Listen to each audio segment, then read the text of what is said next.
Hi out there again. You have been asked by several footballers to actually uh, tip them on what is the necessity for some of them to make these professional grades. Uh, from the last video that I made about why they are finding it difficult to make the professional grades and why it is difficult for Ugandans to actually settle down in one team for even a year, because most times our players, the time span is usually about a year. After 1 year, they move from one club to another. They can't stay down or even progress from, for example, you progress from, let's say you're playing in Egypt, and then the next thing maybe you cross over to Europe. When you cross over to Europe, maybe you go to the top leagues. So one of the things, and I said the prerequisites, people have to look at as players, the coaches, how to help our players stay in this world. But the most important thing, as a researcher, as a person who does a lot of research and, of course, education, I research, and I'm I'm trying to give people tips on what is needed, because I've spoken to very many coaches, especially out, to find out exactly what these teams are looking at. You look at their manuals and find out exactly what are these people looking at when they look at looking for players. And for players out there, if you watch this video, whether later on, whether you're watching me right now, whether you go to the or post it on my YouTube channel, so that you can actually watch it, so that you see the things that people are looking for as when they're looking for footballers. So I will start again, and I've listed them. There are about 13 of them, and it's a checklist. The checklist is that they tick these boxes. For as long as you're at the football club, they will tick these boxes to actually see that you actually, whether you'll make it. Because sometimes after they've ticked these boxes, they will actually find out that actually you will not make it as a professional footballer. And it's a lot. It's not all about talent, because in Uganda or in African countries or in other places, people will actually think that if you are talented, then that is it. You should make it. No, that is probably a quarter of what is the expectation. So I'll start with the number one. Number one, the box they always tick most is highly motivated. What motivates you? Like, they look for the things that motivate you, because most people will always think that if a player is given money, then he'll be motivated, which is exactly isn't true.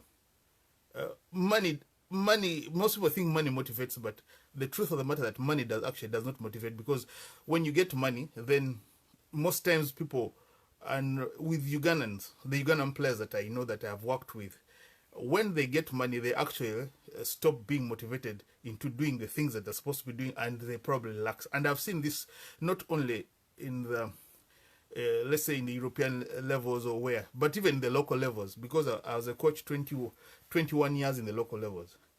A player, most Ugandan players, after they would get a little money, then the motivation goes down. They stop coming for training on time. They would start telling you all these kind of problems. So it's motivation is what they look at. They tick that box of motivation. How are you highly motivated? What motivates you? What are the things that motivate you? It's very important. Ambition. What are your future? What things motivate you? Because most of the kids out in the European Western countries, the motivation is based on futuristic things, what they will do in the future, what they want to be. And if you pose that same question to most people, the children of playing football probably in Uganda and you pose that question, what would you want to be in the future? They'll probably will not give you the answer. The answer, especially with footballers, they'll not give you an answer. They'll just look at you, stare at you, and sometimes give you answers that you probably. So the first box that you need to take is motivation, highly motivated. And with so many clubs that I have visited, that is the thing they're looking at. Motivate. What motivates this player? Because football should motivate you to play it, to play the game. You should love it. And the challenge has been that with most Ugandan footballers I have coached or talked to, you find that actually they don't even watch the game. And it is true, but you find that most footballers in Uganda don't watch the game. So, because they don't watch the game, they don't watch other players play, they don't watch international players play, so the game doesn't motivate them. They only play it because sometimes it's the only thing they have to do or the only thing they need. So they tick that box, highly motivated, number one, and they always tick it. So the second one, without trying to what? The second one is gifted athletes. They try to look at the gift that the person has, the athlete, the footballer. What talent do you have? What is that exceptional thing that you have to offer that other people don't have to? Now, that's the point where these players need to market themselves with the best of their ability. I have, as a coach, I've been coaching people, and you ask the player. A player comes to you and you ask him, what is your strongest attribute? And most times they don't know. And they don't know, like in my previous video, I've said, like I said, most of these players are devoid of confidence, and we knock it down through our culture. The parents knock it down, the teachers knock it down, the coaches knock it down. So by the time you ask the player what their strongest attribute is, actually they are so devoid of confidence that they don't even know what is their strength. And the strength is very important, because you don't have to be the best footballer, but if you work on your strength and that is your strength, you're probably going to succeed in a football club. Because there's some footballers who succeed just by doing one thing and one thing only. And let's say he can take a free kick better than anybody, and he practices it, and like meaning that if his team gets a free kick, then they know that that person is going to get the ball and place in the net. A corner kick, dead ball situations. You're crossing, you're dribbling. Can you dribble this ball into dangerous areas? You must be able. What is your strong point? What is that talent, that gift that you have that you have to bring to these teams? So that is another box. Remember, I said with one, highly motivated. Two is the natural gift and talent. So they tick that box, but you must know what it is. Don't just go into a football club and expect people to guess it for you. No, they will not. They don't have that time, because most of the professional teams are looking at winning the next game, winning the next championship. So they have little time and concern for a player coming from Africa, Uganda, to give you time for you to do the things that are necessary. So the number three will be the history of the player. They look at the history so much, because the history determines what you are right now. The history, they look about where are you from, which village are you a child born of, is your father and mother together? Are you brought up by a single mother, father? Do you have parents? Village where you are? They look at all this background, because your background in most times is going to affect or improve what you are.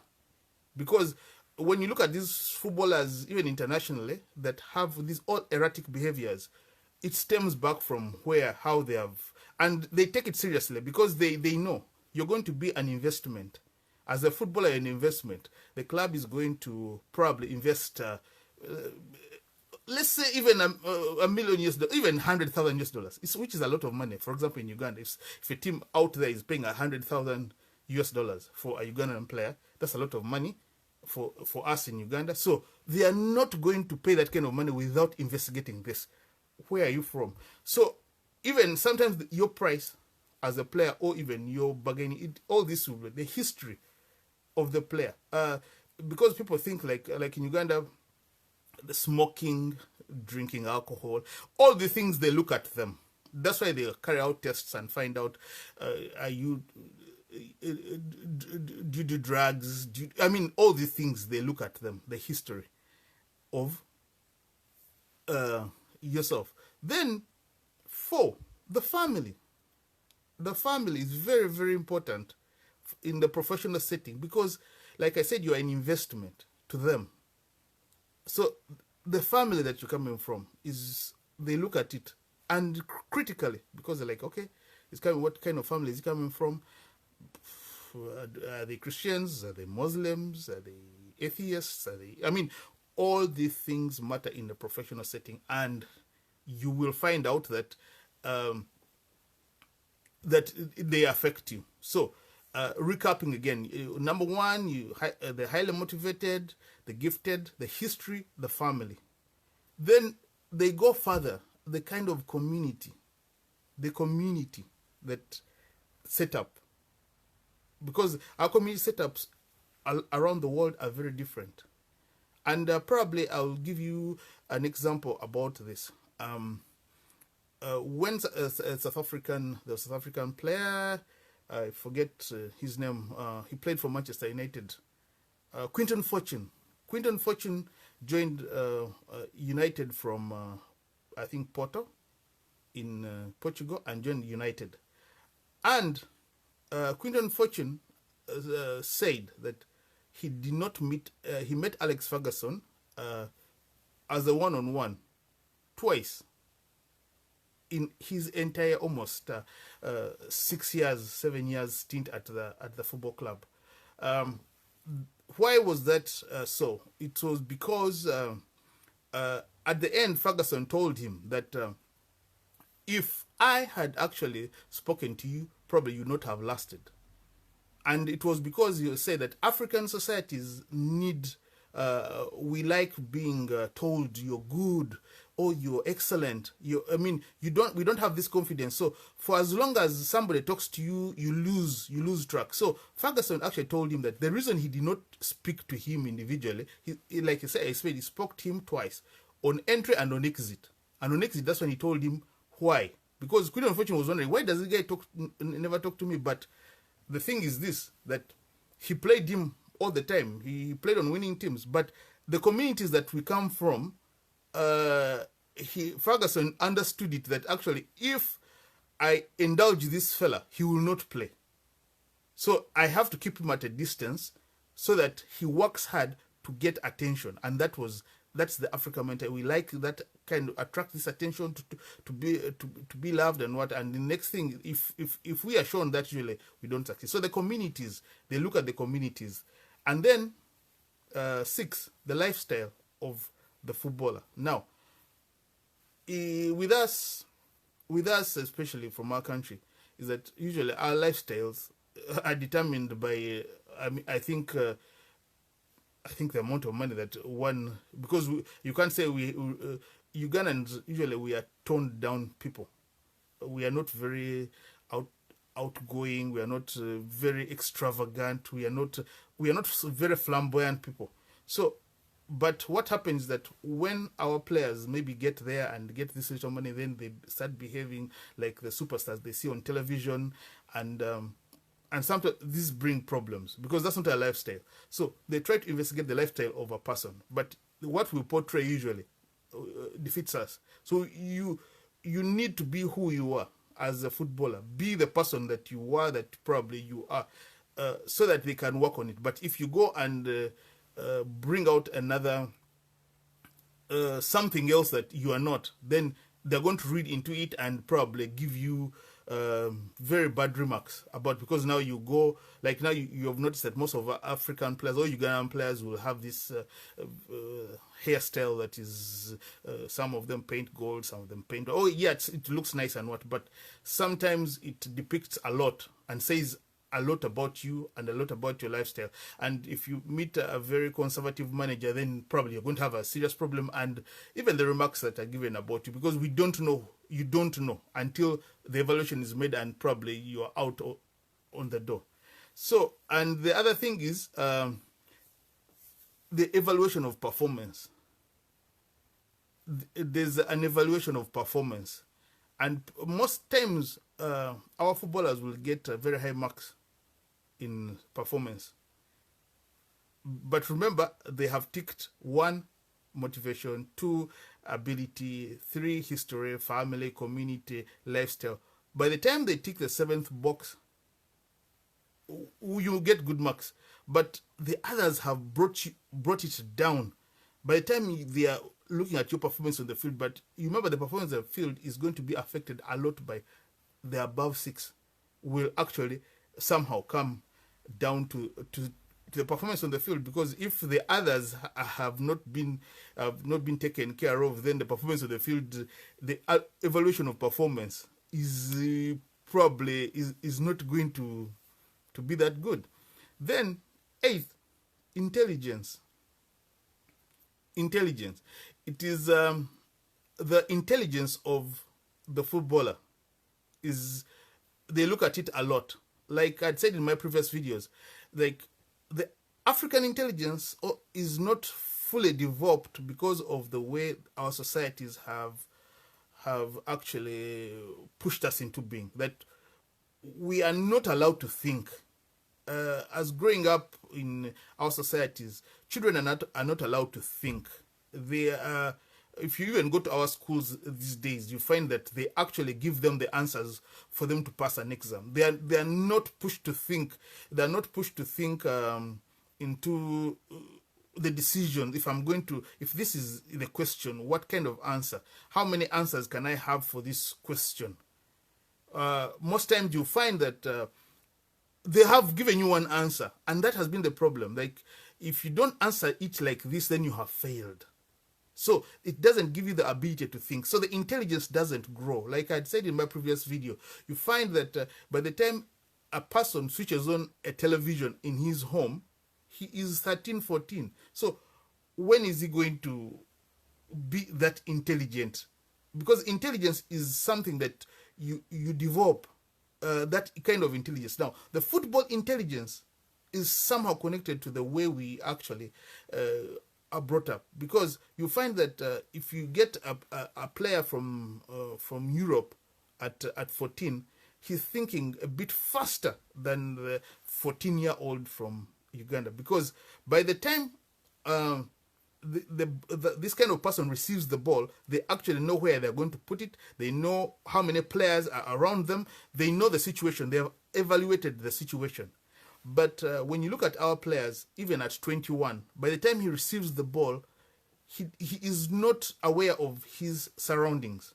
He's not that intelligent enough to know that actually, or maybe, do I receive it, hold to it, or do I pass it with a fast pass, or do I actually let it pass, let it go out? Sometimes it's better to let this ball go out for a throw-in for your opponents than actually stopping it to play it.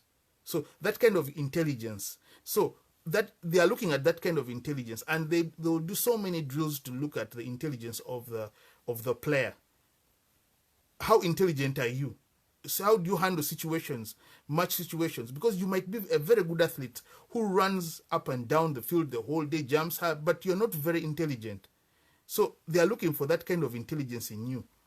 How intelligent is, because now that we have to develop, because you cannot have, if you don't have it right now, it's going to take you, if you've grown up already and you don't have that kind of intelligence, you find that, yes, not all of them even in Europe are very intelligent, because we've seen them on TV and you see, yeah, this player is not very intelligent. But they are looking at that because the cutting edge in professional football is so high. You cannot afford not to look at all these things. So number 8 as being intelligent. Now, number 9 is the work ethic.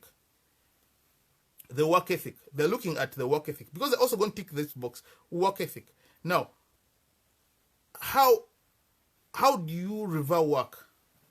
Because football in Uganda, most people have not taken it seriously. To see, because I've been challenging most footballers in Uganda, and I've coached them before, and you ask them, what makes you think that you cannot come on time, let's say for training?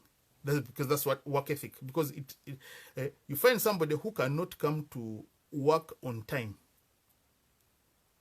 but that is the kind of job he's doing. So the footballers have to realize that what they do is work. If they do not, then they're going to find a very bigger problem in these professional ranks that they're trying to go. Because the professional ranks, football is a job where you report to work in the morning and you leave work in the evening. But footballers in Uganda want to come to work at probably at 9, and then at 10 or 10:30 they have left. So the work ethic, before you even get to the field to show that you can run, you can jump, there are things, work ethic. What are those things that you need to do at a job, at an ordinary job? And I always challenged my players. All the teams I've coached, Maroons, Nduparaka, Nyamitobora, Hope Doves, all of them, you challenge them and ask them this question, that if a person who works, let's say, in a place like ShopRite, goes in the morning at 8 and leaves at 8 and gets paid less than you, because on average, Ugandans will be doing maybe about like 300,000, 350 a month. That's the average workers' pay. But the players in Uganda are earning more than that. But this player doesn't want to come on time. He doesn't want to spend those 7 hours at work. So how do they get better? Now, that is the kind of work ethics. Because you see in these European sites, somebody drives in at 8 in the morning and they're leaving at 5 in the evening. So what they're doing inside is a program. You might not be running the whole day because there are classes, there are gyms. There's so much facilitation. There are people doing recovery. There's so much going on. Now, our footballers are not used to this. Like I said in my previous video, one time a player asked me in a class setting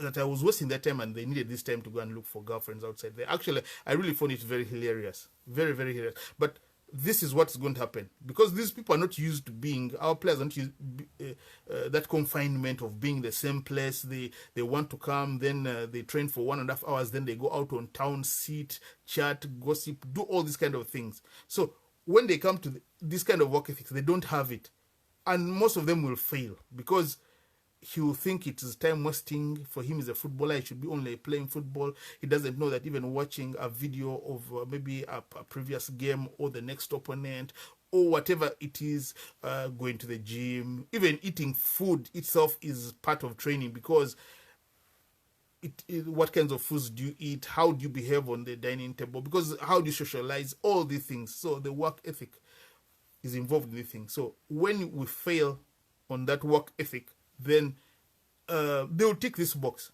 because the time you're spending with them, they'll tick the box of work ethic. Then I'd said the first one was highly motivated, but 10, they'll come back and say motivation. The highly motivated is something, they say, yeah, they were looking for somebody who is highly motivated to do something. But motivation, you find that the motivation of number 10, it drops. For as long as this player, because maybe I'm in Uganda, I want to transfer. I have transferred and probably got a move to even Kenya. I am in Kenya, earning more than I was earning in Uganda. But after I reach there, it's no longer motivated, because I have gotten this at this level. But guess what? You're not going to get the next level, because this kind of level you're at you're already not motivated. So if you're in Kenya, what makes you think you'll go to maybe Tipi Mazembe in Congo if you're not motivated here in Goma here to play football? You are going to, then you find somebody who's not motivated probably in Goma here in Kenya, but they still want to go and play probably in Sweden. They want to play in even the Premier League or something like that. It has to, your motivation has to start from the smallest unit. Now, by the time you reach there, you're already motivated enough. The game motivates you, because you see the game as your career. Like, because footballers, I always told them when I'm coaching them, is like, God gives you this talent. Like, and I always tell them, you're not a carpenter, you're not a musician, you're not what. So you are a footballer. So do the things that you need to do as a footballer to progress you. Because football is probably what is going to make you person or make you somebody different from other people. And that's what makes you outstanding in society. Football will open the doors for you. But if you have no motivation to do this thing, even football will discard you. So they tick that box of motivation. Now, 11, maturity of the person. Now, most of our players, I'm sorry to say, this one they'll tick an X. The maturity levels of our footballers, they'll tick an X on it. Because, one, the way you think, the way you speak, your thought process. Yeah? You find that at adulthood, 18, 19, 20, 21, the Ugandan footballer is still giving you this attitude of being a 14-year-old. So, that kind of maturity, if these people are looking for a footballer to play in a professional league, they don't want somebody who is thinking like a 14-year-old. They want somebody mature. Even if you're 17, 18, you must have a mature thought process. Because a mature thought process would tell you that the above things that I've spoken about, you have come through them. And you have that intelligence, you know when to speak, you know when not to speak, you know what to speak about, you know, like you don't answer questions that probably are not addressed to you, because somebody will ask you a trick question and you answer it and then you offend people. The intelligence on the field of play, I mean, that kind of maturity, the maturity that is really needed for a person to persevere. How mature are you? Because if they speak to you for just 5 minutes, they already know the kind of person they're dealing with here. So that maturity thing, most of our players would actually fail it. Why? Because most of the time we have even told them they're younger than what they seem to be. Because you will find that when our player is 21, we are telling him, or he actually thinks in his mind that he's 16. Now, he lowers his maturity to a 16-year-old. And by the time he gets there, he finds people who are 17 with a higher maturity level than him. Because in the Western world, at 17, 18, most of these kids are living by themselves. They live by themselves. He owns his car, he lives in an apartment, and then you, who is 21, comes and you are thinking like a 16-year-old, and then they're like, man, what's going on here? So the maturity levels have to, they are checked seriously. Then 12, improvement. So most people, how much time, because they want to see improvement in you, because they set out all these football drills, all these classes for you to improve. Now, you must show some improvement, and the only way to improve is to put your heart and mind to something. You cannot improve on something if you don't put your heart and mind to it, because most of our players put little effort in improvement. For him, he goes there, it's like, me, I can play. But how are you improving? If the coach wants you to improve on the passing, what have you done towards it? Are you thinking about it? Are you listening? Because now we have even we have a lot of videos going around on internet. You can go look up. You can even practice by yourself, because if the coach gives you something, go and improve on it, because you can. I mean, I don't. In most of these professional settings, they cannot tell you to get off the field. No, they don't, because the field is for the club anyway. Maybe in our country, you find that the club has had the field and probably they give you little time. But in these places, you are allowed to stay on the field for as long as you want to, if you need to do something. So, what kind of improvement are you making? It's needed, even in the language. For example, if you go there and you don't know the language that they're speaking, are you making any effort to improve on the language and on the communication? You can improve on the language. You can improve so many things that you need to improve on. They look at that improvement. Are you improving on the way you're playing? If you came and you are doing something not very well, have you improved on it? Are you kicking the ball better? Are you shooting better? Are you running a bit faster? Are you, like, they want improvement. But most times we don't care about this thing, and you think that after they have coached you, you go to your room and you sleep and you wait for the next day, and So improvement, they tick it. Then, last but not least, projection of future improvement. And that's number 13. They project future improvement. As if they are with you, let's say, for 6 months. And that's why most times our players are released from these contracts, because they have been with you for 6 or 7 months and they see no projection of improvement in the future. They don't see anything that is going to improve from now in 2 years' time. They're like, this guy is not going to become anything. And because of the things of the scientific way they're dealing with things, so they can say that this player is going to improve or he's actually not going to improve. So, and after they've looked at the 13 things, they'll be like, you know what? Either we keep this player or we release this player. Like I said, it's a rare occurrence in our country to find that there is a player who is in a club for 4 consecutive years. And there are very few that you can name. Like I said, Onyango, then there is Salim, I think in Sudan, El Merrick, one of those teams in Sudan, he's playing for. But there are few. But these days you find one day you're in Russia, the other day you're in Romania, the other day you're in Israel, the other day you are in Yemen. Well, that might be good for you because you're making a little bit of money, but that kind of career path cannot allow you to be great or even to make the kind of money because every time you move from an upper league to a lower league, you are getting less money. You are definitely getting less money. You are getting less money and you are making losses. Although people say, oh, he has transferred from this. Like people really love transfers in Uganda. Even locally, you find a player wants to transfer every after 6 months, a player wants to transfer. But that in it makes futuristically you cannot improve. But for people who are settled down, because most Ugandans think that you need to play in Europe for when you are 19, 17. No. Because I've seen African footballers actually play better older. Because I think they're more mature then. I remember, I think Jahidi, there was a Tunisian player who played at Bolton called Jahidi. He came to Bolton at, I think, about 32 years from Esperance in Tunisia.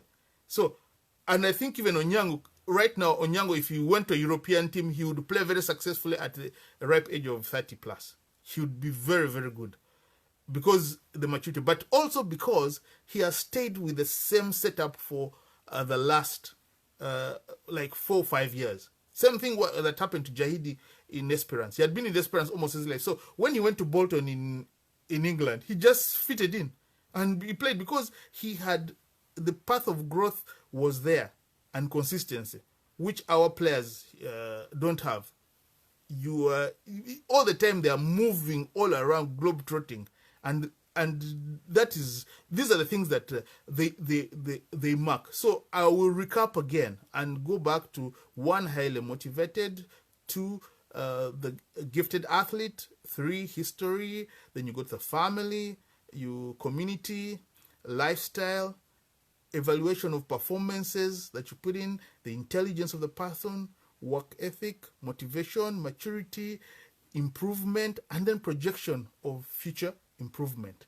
Then, finally, there is a set of, a set of things. It's like a manual that has been created by most of these, but it actually originated from Ajax in Amsterdam. And most clubs have actually taken it up as sort of a basic component. They use it a lot. And it's abbreviated as TIPS, TIPS. So, they'll look at the technique of the person. Technique, I'll be talking about the way ball handling, the way you kick the ball, the way you run off and on the ball. Exactly what you use, how you use the ball, how you manipulate the ball. They'll look at that. Like I said, tips. You start with T for technique, then I for intuition. Intuition, that is the intelligence the intelligence of the player. So from technique, then they'll go to the intelligence. Yes, you have the technique. You can manipulate this ball. But how intelligent are you to see small spaces? How intelligent are you to see players around you? How intelligent are you to see opponents? How, the time factor. You're using microseconds to make those decisions. And that's why players who do such things are excellent. When you look at how Messi operates, you look at Iniesta, Xavi, the way they used to play. You remember how people like how Thierry Henry and Beckham used to see small spaces in goal to score. So that kind of intelligence, that's intuition, is very important. Then P is for the personality. Like, you see now, this thing compounds everything that I've just talked about. You talk about now, like I said, back to the tips: technique, intuition, personality. Now, the personality of the footballer determines a lot on how successful it's going to be. Yes, you must be a person. First of all, self-belief is very important. If you have people who believe in themselves, then they are more likely to achieve. And usually with us in Uganda, the most talented of them do not. The most talented footballers in Uganda do not. Why? Because they lack, first of all, the intuition, and sometimes even their personality is flawed. So if you have the intuition and the personality, then you probably are going to make it. Then the S is the speed. Now, there is speed of thought, speed of action, speed of reaction. So all these things are encompassed in speed. Speed of thought, speed of action, speed of reaction. They are looking at it. So it's the tips. For players out there, you have to mark it TIPS, tips. Technique, intuition, personality, and speed. So if you tick the above boxes and work on them, there is a very high possibility that you are going to become a better footballer than you are. And probably if you get into these professional ranks, you are going to succeed and stay there. And sometimes also it is about endurance. How much can you endure? The people that have endured the most will succeed the most. If you have little endurance, you are not going to succeed. You're always going to collapse and always find excuses for why you did not perform. So thank you very much for listening to me. And you can still catch up. If you did not watch it, you can catch it up on my YouTube channel, Asaf Mwemaze, and subscribe. Because when you subscribe, then you'll always get the updates when I load on to the thing. So it's interesting that how wide football is and how much we can communicate with each other. So have a nice evening and stay blessed.